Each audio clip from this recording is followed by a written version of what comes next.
नमस्कार दोस्तों, IPN news channel में आपका स्वागत है। आज हमारे जो मेहमान हैं बहुत दूर से चल के आए हैं, श्री स्वतंत्र प्रकाश गुप्ता जी, राज्य सूचना आयोग उत्तर प्रदेश। तो हम चाहेंगे कि वो हमारे समक्ष आए और हम उसे आपको रूबरू कराएं। आइए सुनिए। सर, पहले तो आपका बहुत बहुत धन्यवाद कि आप हमारे स्टूडियो में आए, हमारे एक छोटी सी रिक्वेस्ट को आपने एक्सेप्ट किया।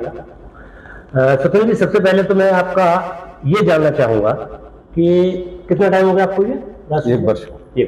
जहां तक मेरी जानकारी है कि आप बीजेपी में पिछले 35 सालों से हैं, लेकिन ये मौका आपको अब मिला, ऐसा क्यों?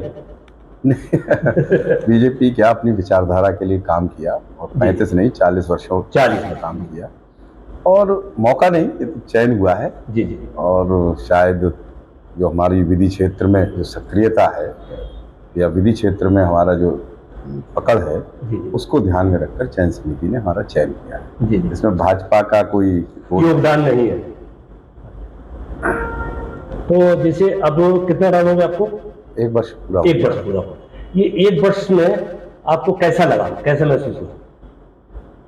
देखिए, मेरा मानना ये है कि आज़ादी के बाद इस देश में आम नागरिक के हित में सर्वाधिक प्रभावी कानून कोई बना है तो वो सूचना का अधिकार अधिनियम 2005 है।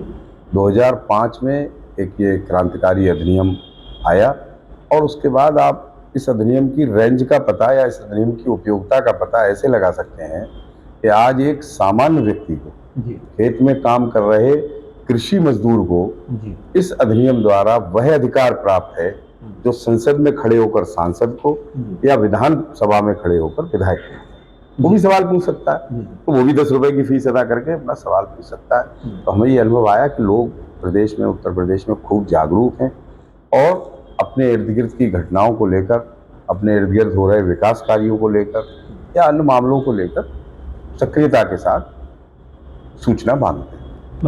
अच्छा, मैंने अक्सर ये देखा है कि मतलब कितने ही विभागों में इतने लंबे केस पड़े हुए हैं, सूचना बहुत ज्यादा, कोई उस पर तवज्जो नहीं देता, कोई सुनवाई नहीं होती उस पर। नहीं अशोक जी, मैं आपको बात बताऊं, विभाग में लंबित का कोई मतलब नहीं है। बहुत साधारण प्रक्रिया है और लोग उसको स्वीकार कर रहे हैं, लोग उस पर चल रहे हैं। मैं आपको और बताऊं, हम लोगों के कार्यकाल में हमारा पूरा आयोग जो नया आया, इसने मार्च 2013 में, मार्च 2024 में कार्यभार ग्रहण किया है।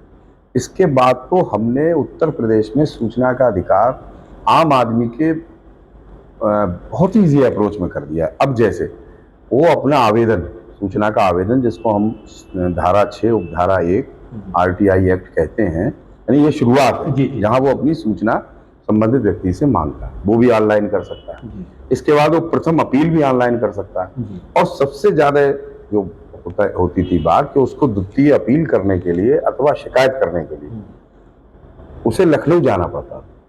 अब हमने 19(3) में, धारा 19(3) द्वितीय अपील और धारा 18 शिकायत, दोनों में उसको ये सुविधा दे दी है कि वो ऑनलाइन कर दे, और ऑनलाइन ही करनी पड़ेगी।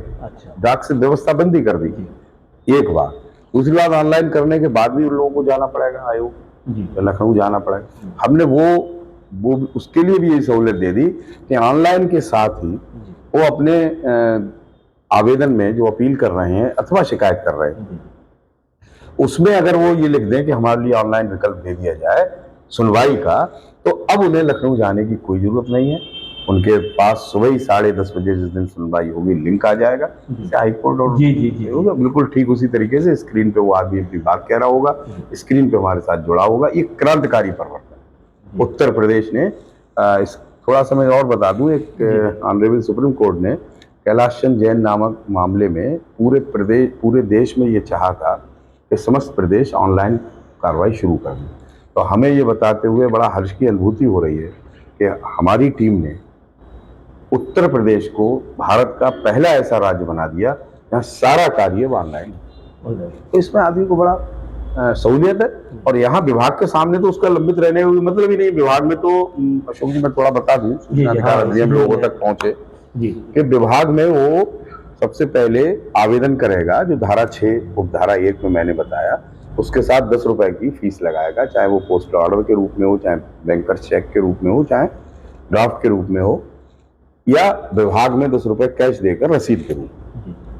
अब उसको 30 दिन में अगर सूचना नहीं मिली तो 30 दिन बाद वो प्रथम अपील जिस व्यक्ति से उसने सूचना मांगी थी, मान लीजिए सपोज वो तहसील से संबंधित कोई सूचना मांगता है, तो अगर तहसीलदार से उसने सूचना मांगी है तो ठीक ऊपर का जो अधिकारी है एसडीएम, वो उसका प्रथम अपील अधिकारी हो जाएगा, वहां वो प्रथम अपील कर देगा। या कलेक्ट्रेट में मांगता है तो जिलाधिकारी से मांगता है और उसको 30 दिन में सूचना नहीं मिलती तो कमिश्नर साहब उसके प्रथम अपील अधिकारी हो जाएगा, कमिश्नर प्रथम अपील अधिकारी हो जाएगा।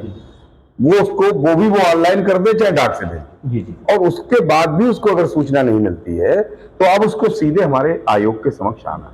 तो जब आयोग के समक्ष उसको द्वितीय अपील करने आना है या शिकायत करने आना है, तो अब हमारा कहना यह है कि उसको लखनऊ ना तो अपील दायर करने ना अपील की सुनवाई करने, दोनों में से किसी काम के लिए उसे लखनऊ नहीं आना पड़ेगा। ये एक क्रांतिकारी बदलाव इस समय जो हुआ है। तो दोस्तों, अभी स्वतंत्र जी हमारे बीच मौजूद हैं, हम कुछ और जानेंगे उनसे, लेकिन छोटे से ब्रेक के बाद।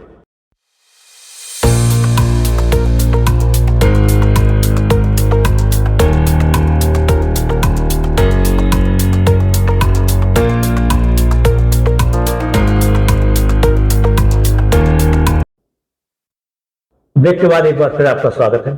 स्वतंत्र जी, कुछ लोगों के दिमाग में एक वहम सा बैठ गया है कि कुछ चीजें ऐसी हैं कि जिसके बारे में हम सूचना नहीं मांग सकते।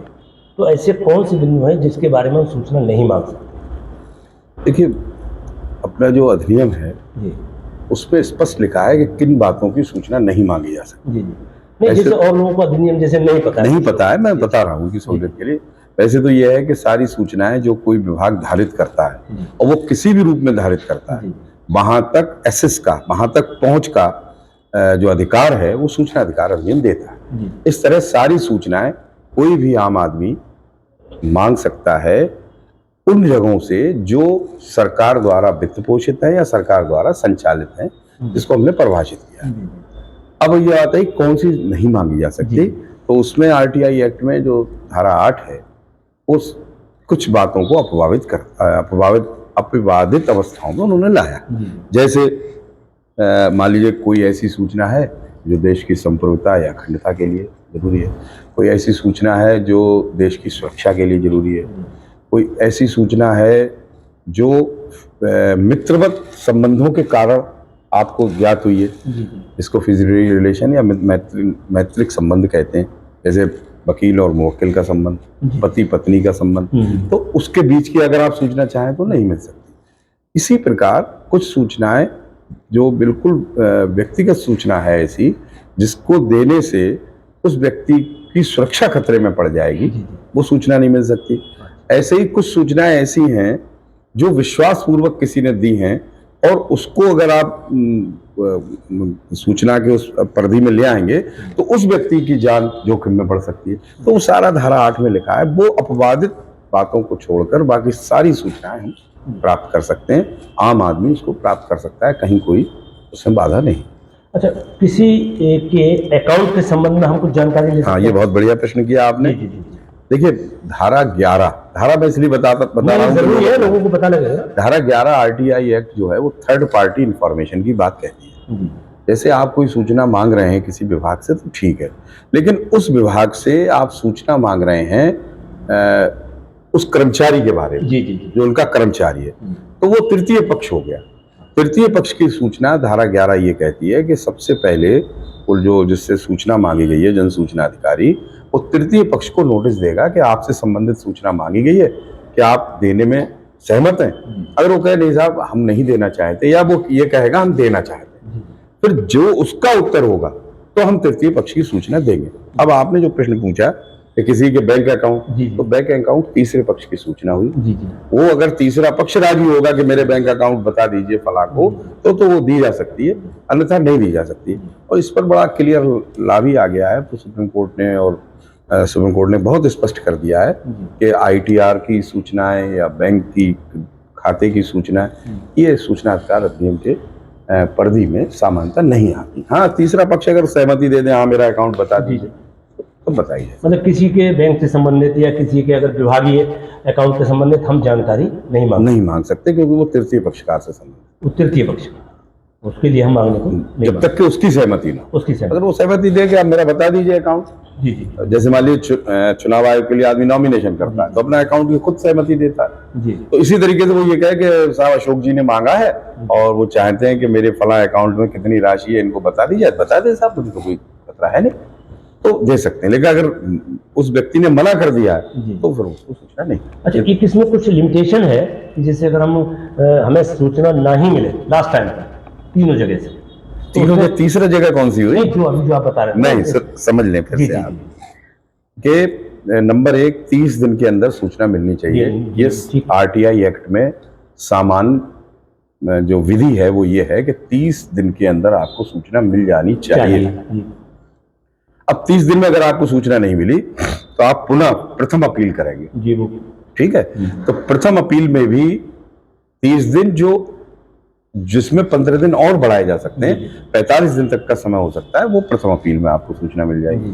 अगर प्रथम अपील के बाद भी सूचना नहीं मिली तो द्वितीय अपील में सूचना तो आपको मिलेगी ही, साथ ही जो सूचना आपको विलंब से मिली और सही समय पर नहीं मिल पाई, उसके लिए 250 रुपए प्रतिदिन के हिसाब से, जिसकी अधिकतम राशि 25,000 रुपए हो सकती है। यही मैं यही चीज क्योंकि यही क्लेरिफाई, और केवल दंडित अर्थदंड से ही दंडित नहीं किया जाएगा, 2 और रिलीफ भी मिल सकते हैं। नंबर ये भी हो सकता है यदि आयोग को ये लगे, अगर हमें सुनवाई के समय ये लगे कि इस व्यक्ति ने जानबूझकर सूचना नहीं दी और ये आदि है जानबूझकर सूचना नहीं देते, इसका कंडक्ट हमको ऐसा लगे कि ये सूचना अधिकार अधिनियम में बाधा पहुंचा रहा है, व्यवधान पहुंचा रहा है, तो हम उसके खिलाफ अनुशासनात्मक कार्रवाई की भी अनुशंसा कर सकते हैं।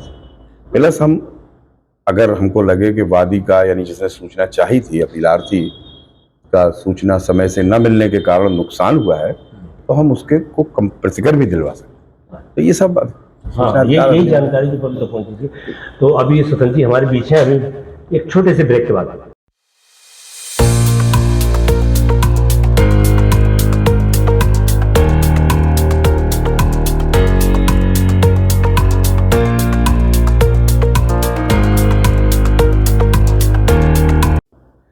तो समझिए, कल मैं एक फंक्शन में बैठा हुआ था, हिंदी ये पत्रकारिता के, तो वहां मैंने आपका भाषण सुना। तो उसमें एक जो आज की जो पत्रकारिता चल रही है, इसके बारे में आपने बहुत बढ़िया बताया कि काम के साथ साथ पत्रकारिता चल रही है। तो आज की पत्रकारिता जो आप वहां बता रहे थे, थोड़ा सा हमारे दर्शकों को बताइए आप। देखिए, मैंने कल जो विषय रखा था, पत्रकारिता, हिंदी पत्रकारिता दिवस थी कल। और वो पूरे देश में हम 30 मई को हिंदी पत्रकारिता दिवस मनाते हैं, क्योंकि आज ही के दिन हिंदी में छपने वाला अखबार उद्दंड मार्तंड कलकत्ता से प्रकाशित हुआ था। अब कल जो मैंने बोला था, आपने सुना था, इसको और आसान में पकड़ दे कि जब तक अखबार संपादक की देखरेख में छपता था तब तक वो अखबार था। आज अखबार जीएम की देखरेख में छपता है, संपादक की देखरेख में नहीं छपता। तो वो अखबार नहीं है, इश्तेहार है। और ये कहने मुझे कोई संकोच नहीं। अब जो है 31 मार्च को क्या बैलेंस शीट है अखबार की, कितना काम आपने किया, इस पर हमारे जो लोग पत्रकार बंधु और जो जिला प्रभारी और ये सब काम करते हैं, उनका भविष्य निर्धारित होता है। इस बात पर बिल्कुल निर्धारित नहीं होता कि उन्होंने रिपोर्टिंग कैसी की, कितने खतरे में की, किस प्रकार से की। अब इसका कोई ज्यादा महत्व प्रिंट मीडिया में रह नहीं है। जी। और कुछ हमारे दर्शकों से आप कहना चाहेंगे? बस मैं ये कहना चाहूँगा कि मैं बदायूं जनपद से हूँ और आप लोगों के बीच में से निकलकर राज्य सूचना आयुक्त के पद तक पहुँचा हूँ। तो मेरी अपेक्षा ये है कि बदायूं सूचना के मामले में एक मॉडल जिला बने।